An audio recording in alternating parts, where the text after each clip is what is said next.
And I do not believe really in the top-down kind of proposal.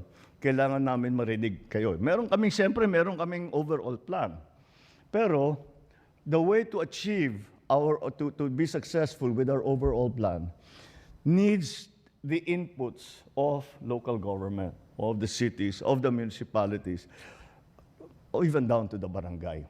So that's why this is very important, because it is the coordination now between the national government and the local government.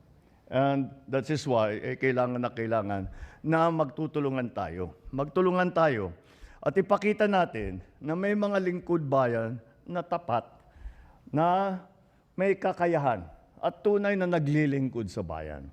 Yan ang kinakailangan niya ng hinahanap ngayon ng taong bayan.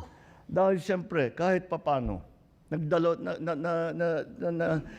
nakikita nila maraming katiwalian, maraming hindi magandang mangyayari. Kasi kanino pa sila tatakbo?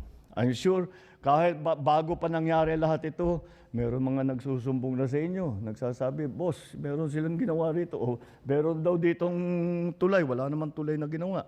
Meron daw dito na, meron daw dito na bypass road.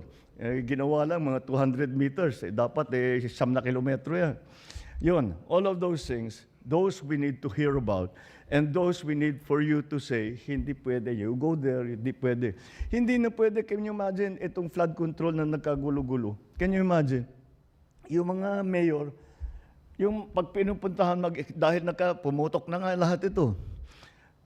Yung mga local government, mga executive, pinupuntahan yung project, ayaw papasukin ng kontraktor. Yung mayor ng isang